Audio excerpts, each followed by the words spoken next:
Whoa, Nelly, let me tell you about aspiration.com. You can go to the head of the line by going to aspiration.com/TYT, and you don't have to wait on the wait list. There's free access to ATMs all across the world. There's no monthly service fee. I know it just gets better, but 10% of their revenue goes to charity.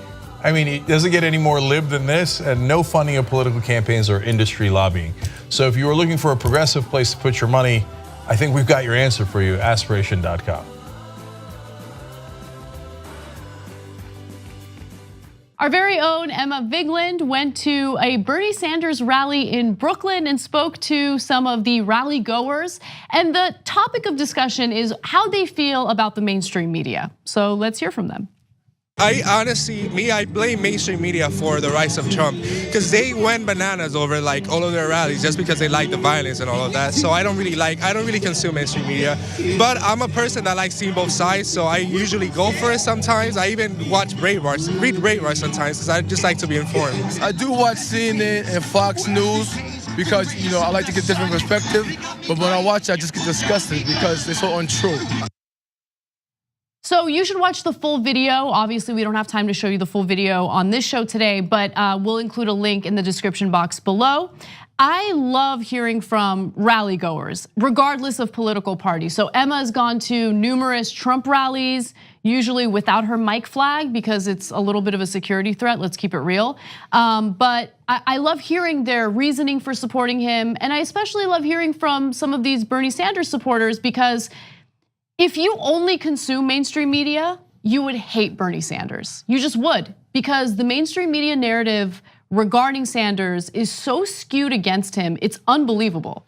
So I did a YouTube live video about this over the weekend. Bakari Sellers was on cable news saying that the ship has already sailed on Bernie Sanders reaching out to African-American voters.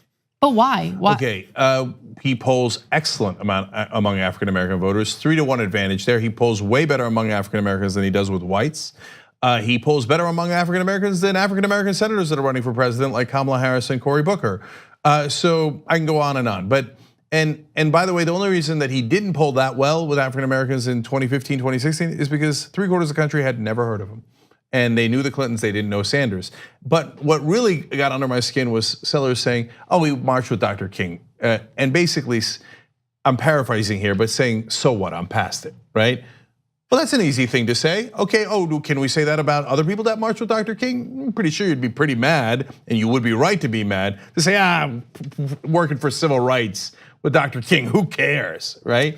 So my point is, number one, if cable news doesn't realize they are incredibly biased against Bernie Sanders, I've never seen anybody be more willfully blind than those guys. Well, something else that I noticed today, and every once in a while I'll listen to MSNBC, whatever, just to kind of get a sense of how they're handling these discussions.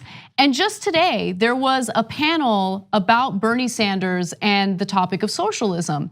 And here's how you're not going to persuade young voters to come to your side and support capitalism: by arguing that they just don't know any better because they're young and they don't know how dangerous socialism is.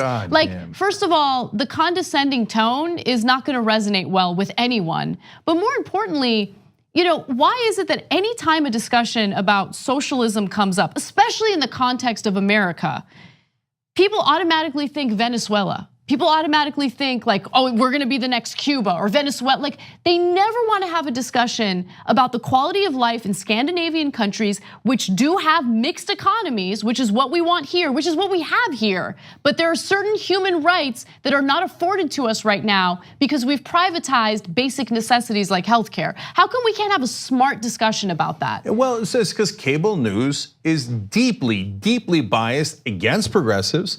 And yes, in economic issues, in favor of conservatives. It's a right-wing talking point to only mention Venezuela in regards to socialism.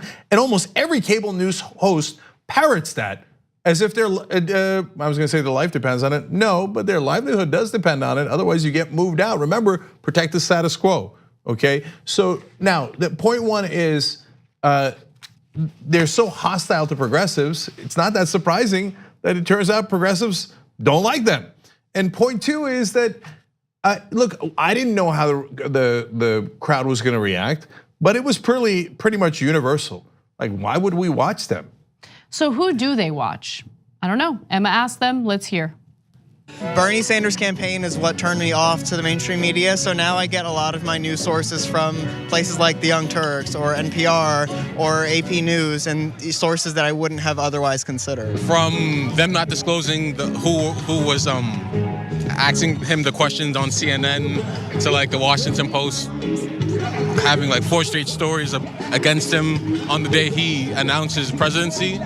I don't really follow them anymore, just the Young Turks. I do, but only for comedy. I just watch it and laugh, That's why I watch you and like other progressives on YouTube mostly. I mean, the mainstream newspapers, New York Times, Washington Post, whatever, but I also look at a lot of independent stuff like Democracy Now!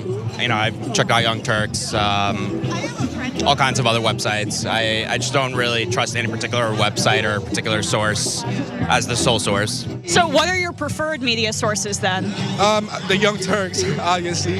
You gotta watch TYT with Chink, John, and Anna. They're the best. I love And Emma, come on. And Emma, yes, of course, Emma. Yeah, please, man. Okay, so we did not plant that. Emma went and talked to random people at the Bernie Sanders rally, and she reported back that she was surprised that they kept saying Young Turks. Okay, now it's not overly surprising. Obviously, there's a good demographic matchup there, but the depth of them watching Young Turks was interesting and something we did not necessarily expect to that degree. The only one that's obvious was that the African American guy you saw, he had TYT on his hat. Right. Okay, yeah. So that one was clear, but the others. And look, the guy who said he checks out the mainstream stuff and us, but doesn't trust any one source. God bless. That's great. I don't think anyone should rely on one source. I think that's a bad idea. You should have a healthy media diet and you should understand and know about various perspectives. So I think it's okay to consume partisan media as long as you know that it's partisan media and you try to get a fair and balanced view of perspectives. And so last 2 things on that then. Guys, a lot of times in the mainstream media, they're like, oh yeah, you guys are biased. Well, no, first of all, we don't hide the ball. We call Young Turks home of progressives. Not hard to figure out what our perspective is. That doesn't mean we skew facts. We give you the facts and then we give you our analysis and our perspective. It's home of progressives. We are absolutely clear about it. The establishment media, on the other hand, massively biased against progressives on economic issues and goes, what? We think the status quo is awesome. We can't afford any progressive priorities. And Bernie Sanders is a monster. We all know this. What, we're biased? We're not biased. How can anybody call us biased? No, look, it's not just us. It's millions of people in the country that you've alienated with your overwhelming bias. And you're still like, I see no evil, I hear no evil. I don't want to talk about it. No, I'm perfect. And everyone else that's honest is biased, okay? So it's unbearable. Now look, last thing is, Emma's on Rebel HQ, okay? It's on youtube.com/Rebel HQ and facebook.com/Rebel HQ. But please check it out because they have all the speeches. So we try to go to as many progressive events, rallies, etc. Bernie had 2 massive rallies in Brooklyn and Chicago over the weekend. We went to the Brooklyn one, that's where you're seeing these clips from. So Emma, you can watch the whole interviews with them about the media. She also asked, if not Bernie, who? That's an interesting question too, so check that out on facebook.com/Rebel HQ. But on top of that, they have all Bernie's speech, Nina Turner's speech, Ro Khanna's speech, Sean King's speech, all in their entirety, so you could watch them one by one. So whenever there's a progressive event, facebook.com/Rebel HQ, don't miss it. The TYT Plus app is now available on iOS and Android. Download to get more TYT content at tyt.com/app.